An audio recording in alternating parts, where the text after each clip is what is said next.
Serral looks to stomp all over his older brother. Let's see if Protosser can put up a fight. So up to the top left, we do have our top right, of course. We have our red Zerg representing My Insanity. It is Serral.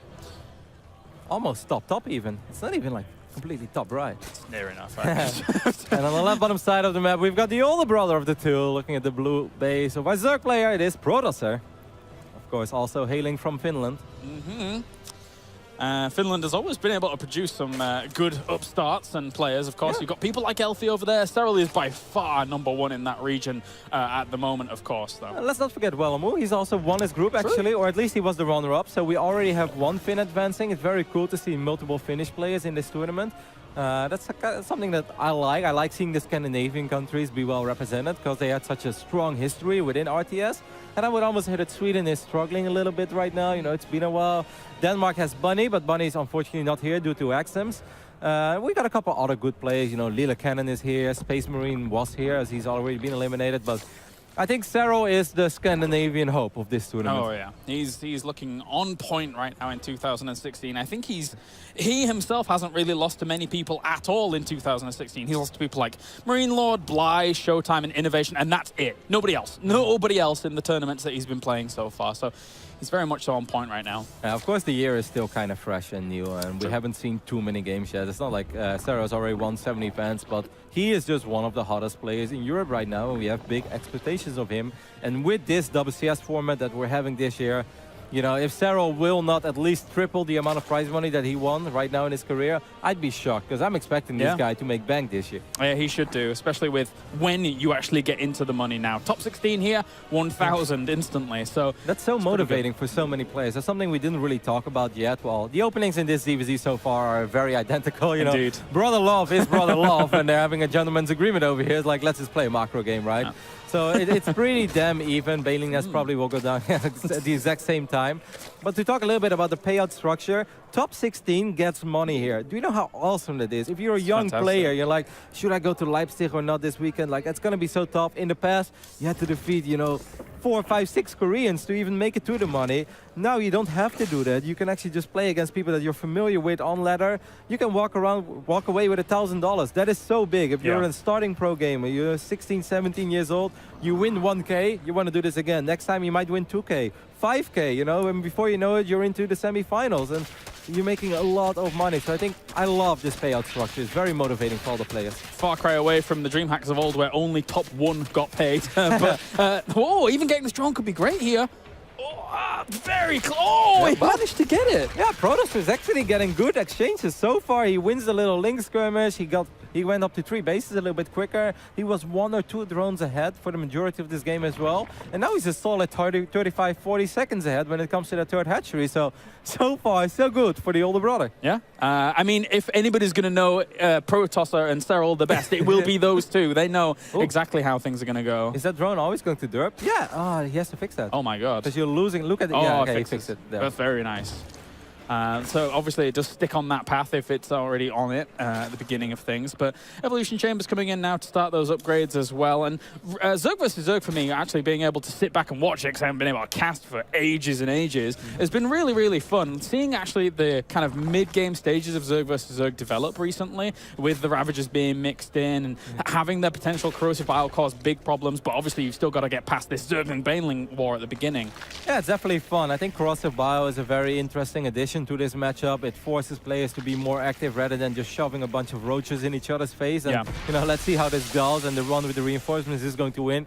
With Ravagers, you can really get decisive victories, and I think that made ZvZ a lot more fun to watch because the battles are much more micro-intense than they were before, where it was all about engagement, positioning, and let's take it from here. Now there is so much micro involved. Also the balance of those compositions, but small talk about that in just a bit. I mean, you can already see Serral is making moves slowly towards that, getting the range upgrade while these skirmishes continue on here. Baneling for Baneling, perhaps. That's 2 Banelings for no Baneling, actually. That's a little bit sloppy there by Protosser, but he can afford it. He's still doing very well in every other department of this game. He did fall 2-3 workers behind, but he should have slightly more lava to work with from this point on, so I think it's going to be fine. Like, he's definitely not behind. The +1 will definitely help Serral quite a bit, that little bit quicker. But again, when it comes to Roach Ravager, what's important is to get the balance right, because Ravagers have less health technically, so you need to have enough Roaches to be able to tank for them. And Ravagers having 6 range compared to the 3 range of Roaches means that if you've got the right balance, you can have a lot of damage output against your they're opponent. always shooting. They won't be derping in the back of the army, waiting for, you know, like, oh, I'm finally in range to shoot. Like, no, they'll have the range to always shoot. And let's not forget that DPS is very high as well. They shoot fast, they do a lot of damage, and they've got that corrosive bow ability. So it is indeed all about having the right mix. You know, Ravagers are awesome, but don't send 10 Ravagers against 10 Roaches because they'll die very quickly as well. Not 100% sure as Protosser just yet of how much gas income was coming on there for Serral at the back, because he's taken this gas actually quite late considering back there. So technically we should see Protosser having a little bit more gas coming in to fuel that kind of mid-game composition. Other than that, it's still very even. I mean, they're just doing the good old Link Bane dance. Good micro there by Serral, you know, not allowing a single Baneling to get picked off by a single Zergling of his brother. He's going to try it one more time now. This time the Banes do explode, so very well done. And now it should be an easy hold for Protosser as he still has a Queen there and 2 defensive Banelings. The continue of that defense as well. And overall, you've also got to be careful of where your kind of outward lying overlords are against Ravagers, because 4 hits will easily kill one of them if they are out of position. But of course, you know, having Pneumatized Carapace for them means that they can get out of those positions quite quickly. So interesting to see Protosser going up to 4 bases before Serral is doing so, and he's also taking it in a rather aggressive manner. Sometimes you see them taking it, you know, more on the up side, but it could be a very annoying to defend against run-bys. This is a little bit easier to defend, but of course against a big attack, it's a little easier for your opponent to get a good position there. But it does make sense. There's a lot of Roaches have been produced here by Protosser behind all of this. Army supplies, though, almost dead even. Work accounts almost dead even. It's really just telling that +2 that started for Serral, whereas +2 has not just yet for Protosser. So he's been dumping so much into his Roaches at this point in time. This is very fun as well, of course, in ZvZ these days. It's a lot easier to pick off Overlords. You don't need Mutalisk or you don't need Hydralisk anymore. Now with Ravagers, you can already deny some vision, and that makes this a lot more of a dynamic matchup as well, because now suddenly you can make things happen. You can go for run-bys without your opponent always spotting it and having plenty of time to react against it.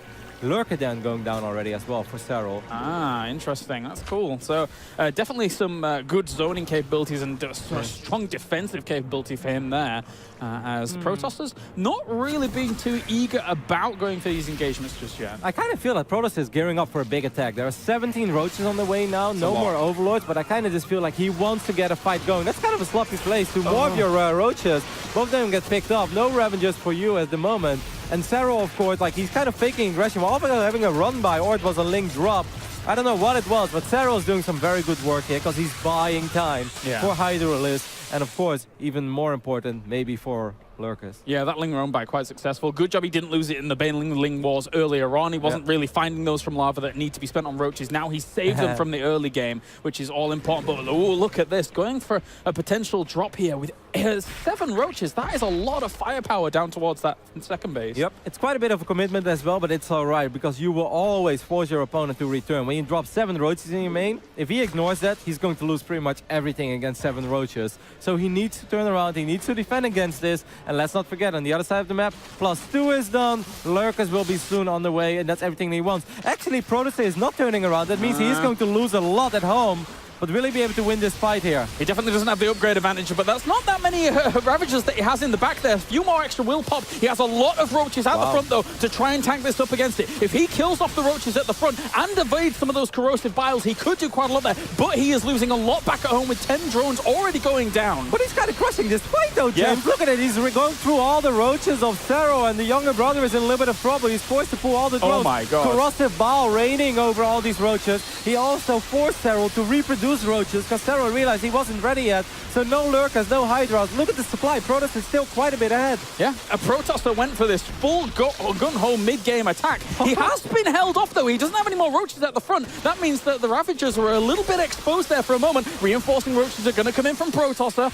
Maybe if you can get that fourth base, that would be awesome, because the main bases are going to be mined out quite soon anyway. Serral is doing a phenomenal job of keeping those roaches alive, the one that he used to drop. But this fourth base is going to fall. A few extra drones will fall as well. And Protosser is actually playing awesome over here. I think he's going to be able to pick up game number 1. Yeah, he's still got a lot of roaches there. Against only a few roaches with 3 Ravagers behind it, it's not enough, especially if you can evade the corrosive vials continuously here. And the Ravagers are at the front, kind of weak at the moment, so not in the greatest position. It's very close still, though, because now Queen's starting to help out a little bit as well. And Serral is still being annoying with these roaches on the other side of the map. He has picked them up so many times. Serral is actually going to be able to hold for now. I think he's going to push him back. Wow, what a game. Whoa, this is close here. Really down to the wire at the moment. These roaches still causing a little bit of havoc, but will be cleaned up now.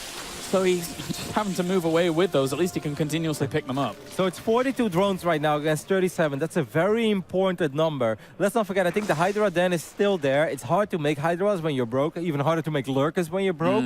But eventually he could get a couple of Lurkers. And since there is no Hydra Den on the map for Protosser, he needs Ravagers in the defensive position to snipe this Overlord, because this will keep on happening. I would love to see Fonka click on those roaches, by the way, once he unloads them. Because he's got so many kills, I think. Well, not that one. The other one. Damn it. I promise there are more than 2 kills on those roaches, guys. Also, what's important to note is that Serral, during all of this, never had a chance to get his carapace upgrade. Oh, 4 Lurkers on the way. I suppose that will shut down Protosser's kind of aggressive capabilities, unless he finds a good angle to attack from. But he still has a better economy behind, because he has more hatcheries, I think. So well, mining from. 10 kills total, but he had a few other roaches, and I guess they killed a lot as well. But, you know, overall, Serral's just doing a really, really good job with these roaches. He's getting so much value out of that one upgrade. 5 more drones going down. That actually allows Serral right now to take a 13-drone lead. Let's not forget that he was behind at first. Now he's up 13 workers, and he has Lurkers in a defensive position. Now, Protosser, your army is a little bit bigger, like 92 army supply against 80, and there is a little bit of army supply caught up on the other side of the map. You cannot run into 4 Lurkers, man. Not at all. He would need extra tech, really, to be able to deal with that, unless he knew where they were. Maybe, yeah, corrosive bow? Yeah, exactly. If he knew exactly where they were, which he does technically. Yep. So how much will he be able to get from that? He's trying to push the army away. He knows that those Lurkers could be a little bit vulnerable there, so Serral does pull them back. Oh, what a great ZvZ here between these 2 brothers from Finland. But it does seem like Serral is slowly but steady starting to stabilize over here.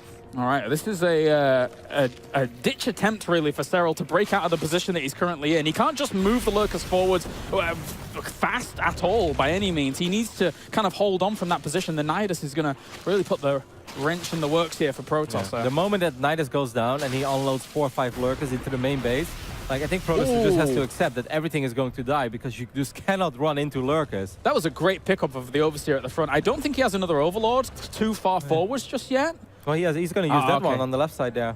For the drop, but he doesn't have the vision of the Lurkers where they may be going at the moment. Yeah, sorry. So, for now, the Nidus does unload a few units here, and that's actually a bit more than I was expecting to go across, because there's not really much to defend against that. Is he going to use the Lurkers as well? The Lurkers are not unloaded just yet. He could actually land corrosive vials on the Nidus network. Maybe Serral should try to get another network going down in the main base. Yeah, that's what he's already doing. That's very smart. Here come those Lurkers now, I think. He's going to unload the Lurkers via that one. And he can't really go up that ramp either. The corrosive bile will shred him to bits if he actually goes for it. He drops it on towards the Nidus one. The corrosive biles picks that up. Could easily start another one, though, but he doesn't have that many minerals, so he's got to kind of go with that. One is already about to pop, though. Yeah, the new Nidus network is going to go down, but just such a superior position on the top of that ramp, having a beautiful concave there. Protosser is trying to make some magic happen. Here are those Lurkers. You cannot come up that ramp. You've got to be very, very careful at this point. He does have an Overseer there. This Overlord's going to end up dying. That hurts, actually. That's like 4 roaches in that Overlord that just went down. In this phase in the game, 4 roaches make a massive difference.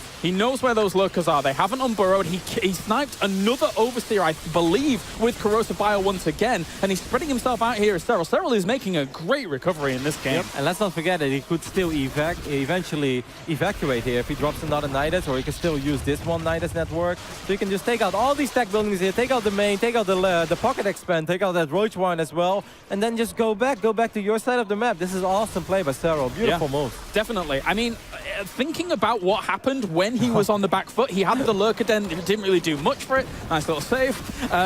To move them around. And he's doing such a good job in avoiding those corrosive bow hits as well. Yeah. But I thought that the Lurkers weren't going to pay for themselves, but look how much they've done now with this Nidus play here from Serral. Oh, and I love this the most, you know, just go back. You've done what you wanted to do. You cleaned up 2 bases, you took out tech structures, and now you just go back to the other side of the map. That's a nice little pickup there, actually, for Protosser, getting the 4th base and 1 Lurker.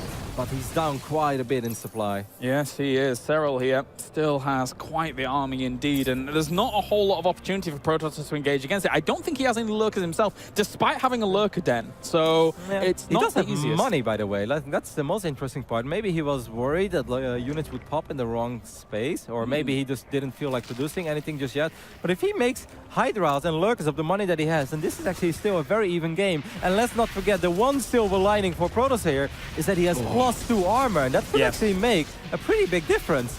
Oh, okay.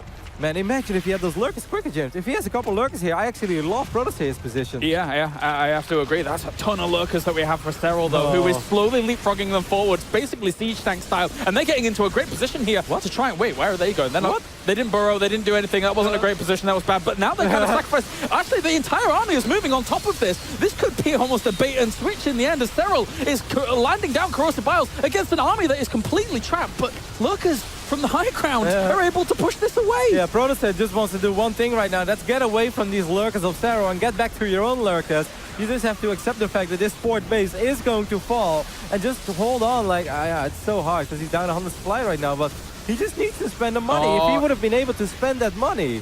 And he wasn't able to quick time reaction on his Lurkers. He wasn't able to get them away from the corrosive biles there from Serral. Yeah, I guess he just had no larva. GG! What a great first game, man. That's an awesome game between these 2 brothers. Serral going up 1-0 against Protosser. You know, James, they had their parents traveling with them to almost every single tournament. I don't know if they're here this time because they're a bit older now, but they were very invested in their careers and looking to help them do a good job. But anyway, let's get into it. Game number 2, we are going to be on Prion Terraces with, down to the bottom, it is our Red Zerg. It is Serral. Wiping the sweat off his brow after that one, but what a recovery. Great Nidus Worm play. And on the top side of Prion Terraces, we're looking in the main base of the older brother of the 2. It is Protosser. You know, you're mentioning like parents traveling with them and stuff. If I, you know, if my 17-year-old son would travel to Germany all by himself, I'd be a tiny bit worried. But if my oldest son would be going with him, who's like 4 years older or 5 years older, it's like, you know, suddenly I'm not that worried anymore. I'd be like, all right, have fun, guys. Win a lot of money. And then it's like, they have to play each other. We should have been there to help them out. But, oh well. That's how it's going to go down. So we've got similar builds opening up once again here on Prion Terraces. Yeah, this is, of course, a kind of unique map because of the crazy amount of gold bases there are. There are a lot of Zergs that take the gold base very quickly. I wonder how these 2 are going to do it. Well, okay, there we go. Protosser is going to take his natural at the gold. We'll see what Serral decides to do. Does the same thing. Yeah. Seems all the same. These gold bases are technically very open for like Ling counterattack run-bys to come along from alternate angles, but we will see that probably the Ling Bane War go down again. And it's very, very open out there, so, you know, either player should be okay. Like, it is indeed very open, and if you wouldn't take the gold base, you could say, like, maybe you can punish this, right? One way or the other. It's just the gold minerals, they give you so much extra. There will always be an extra queen. There will always be a defensive spine. And if you have, like, no gold base, if you just take the regular expand here, and you produce a crazy amount of Zerglings and Banelings, you're kind of putting yourself all in there, and the moment that you're not able to close out the game, your opponent has the gold, you don't have the gold. You're fighting an uphill economic battle that's very, very hard to overcome in a mirror matchup. Yeah, it's way too much here, especially in Zerg vs. Zerg, where not only you have to combat with resources, but also even lava, being able to pump in to these 2 hatcheries, where normally across 2 bases at the start of the game, if it's just 2 blue bases, you don't really have enough money to produce off all of your lava, but if it's a gold base, you sure as hell have a lot of money to be able to produce off everything. I love how Funka is showing this, like how many drones are being transferred, and it's the exact same amount of drones for both players. I wonder if this is like the agreed upon perfect number. Oh no, yeah, you should definitely send them back. That's sloppy. Yeah, there you go. Phew. All right. 8 against 7 on the gold. Yeah, I think Serral maybe had like one more. I think number crunching wise, even at bases, like in the past in StarCraft 2, even at bases that had rocks on gold, some Zergs would still benefit more from sending drones to hatcheries that were next to rocks. It's ridiculous how much money you actually get from gold bases. All right, couple of Banes being morphed already. Of course, 2 Banelings can completely change the ZvZ, especially early on. Taking out 4 or 5 drones is massive. Can be a very big deal. There is no spike roller here yet. Those Banes, no, just go for the drones. He goes for the Lynx instead. So far, actually, this seems like a very good trade for Protosser. I love how he's doing this. Oh, gets himself the Queen as well. That takes some of the defensive capabilities down. That's a lot of the drones that are very, very weak there and vulnerable. The Lynx are still doing great work here for Protosser, but they're going to have to dart away. That was better micro by Protosser, man. He was able to pick off one of these Banelings while only losing a single Ling. He kept both of his Banes alive. He picked off the Queen as well, so that means less larva to work with right now for Serral. And Protosser just picked off 4 drones. I just said it. 4 drones of an 18 drone economy. That is so big. That's almost 20% of the income. More actually, because all those drones were on the gold. That Serral is lacking right now. And this is going to be very hard for Serral to hold on to. Protosser has a great position right now. And again, you know, it comes back to what we were saying. If you've got the Queens, you've got the lava, producing off gold bases is so much easier with that amount of lava. He's still holding on. He still has quite a few Banelings to his name, though, here to Serral to try and wiggle this back. I love this. Just run by those Banes. Just ignore them. Just go for the main. Oh, no, I think he should have just gone for the main. The main is very, very exposed. If those 8 Lings would have run into the main base, I think this would have been extremely difficult for Serral, because the Lings are obviously way faster than Banes. And by the time that those Banes would have made it to the main base, I think Protosser would have again picked off a Queen, again 2-3 drones. Precautionary measures with that Baneling on the ramp, just in case they do try and move on past. But separating a few Zerglings forward to bait these Banelings. It's difficult, though. Very difficult in these very, very fast moves. But this is the exact path I was talking about. And oh boy, have I been hit by that. These damn Zerglings coming from the left-hand side. He's trying another... Great defense. Really good foresight by Serral. A few do get up into the main, though. And he will try and kill off a few more drones. He's actually going for the Queen again. Notice that. Prioritizing the Queen. Will he get it? Very, very close to dying. And he manages to save it with the Zerglings. Yeah, awesome. And that's the exact run by that I think he could have used or could have done before when there wasn't a Bane, and now he waited a little bit longer. Now there was that excellent defensive Bane there by Serral, but still very close, very awesome. I must say, great job by Serral for even hanging in there, because it's not easy when you're down 4 or 5 drones early on in the ZvZ. And now looking at the numbers, he's actually ahead, which is very impressive. He was cutting corners in his army and his defense, and Banelings like that, not necessarily that one, but the previous one, are reasons why he could cut those corners. Gonna try and do some damage in here. Big damage from the Banelings comes in and connects. And even more go down. He's got to be so careful. He's losing grip of this game. As Serral once again on the recovery path. Yeah, Serral is doing a very good job here. He does end up losing one of the Queens, but look at the drone count, man. He's up 13 drones. He's down a little bit in army supply, but by the time that all the units made it across the map, I think Serral is going to be fine over here. Protosser needs to, I really think, make something happen here. That's try to sneak 2 Banes, maybe via the left side. He needs to, you know, make this economic deficit that he's currently in disappear. You cannot be down 12 drones in a ZvZ and just play it out. Like, that's just not going to work. The left side is usually the way to go. That's why we see those overlords positioned around that left-hand side or the right-hand side, depending on which expansion we're talking about. There's still Zerglings managing to slip through here. Protosser just sneaks those through, as there were no Banelings on that ramp before. I do love that, though, by Protosser. That's actually a decent trade. So far, 2 Banelings now. Actually, this is going to be rough, I think, for Serral. Look at all those low HP drones. Gets himself a Queen as well. Has to get on away from it. He knows he has to do some damage somewhere, anything really, to keep himself in this. But as this continues on, there's still 33 workers against 16. But that was very rough, actually. Serral was not mining all along, and now Serral's still down 8-10 army supply, so there's a good chance he's going to lose a few more drones. He already lost 10. He's still up 9. There are roaches on the way, but it takes a while before the roaches are actually here. Ooh, those Lings, they would have been so useful on the other side of the map. With these roaches, that's almost the nail in the coffin. He doesn't have a transitionary method. He's just making more and more Zerglings, trying to send them over. These roaches, if they get in good crevices between these positions, won't be touched by Zerglings at all. Like, I don't really understand this, because I feel every single time Serral's losing a lot of drones, I look at the drone count, and it's still going up. It's like, when is he making those drones? Because whenever I look at the production tab, I see Lynx, Bane, roaches, but somehow he squeezes out all these drones on moments, and he's able to get away with it. And now he's still up 7 workers, despite the fact that he lost quite a few drones, even lost a little bit of mining time, lost Queens, is still ahead economically. And, you know, that's what StarCraft 2 is all about.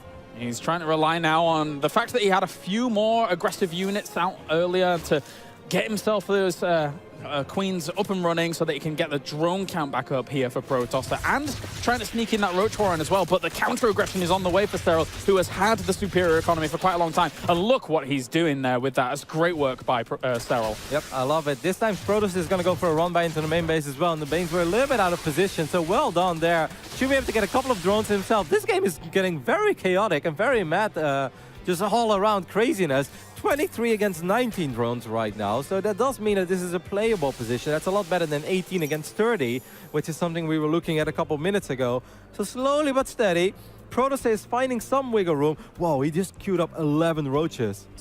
That's quite a lot of power behind it, but the thing is that Serral also has, I think he has quite a lot of roaches himself already behind all of this, because he, well, had that Roach Warren so much earlier. So I think he should be okay for a little bit longer. Okay, so Protosser did this spot, the fact that Serral is going up to a layer. I do not think that Protosser has any ambition in going into a layer or ever getting any upgrades. Yeah, I think he just wants to go Roach, Ling, let's go for it. And Serral, he really needs to keep his Banelings alive, because if these Roaches snipe the Banelings, then 20 Zerglings show up and suddenly surround the Roaches of Serral. Things could get very tricky. He's making Ravagers, not necessarily a wrong choice, but these Banes are going to be very important, actually. Game of a lack of information. I don't think he'd be going into that +1 weapons if he knew where his brother was at the moment here in Protosser, who is looking to be aggressive. If he's got the layer and he has Clear Constitution on the way, then that would be great. But these two Ravagers could do quite a bit at the back here. The Roaches are tanking for them, and Banelings even walk into the fray, but two enter into the mineral line, killing themselves off 4 drones alone. That's nice, but he needs way more than that. He needs more than 4 drones. Once again,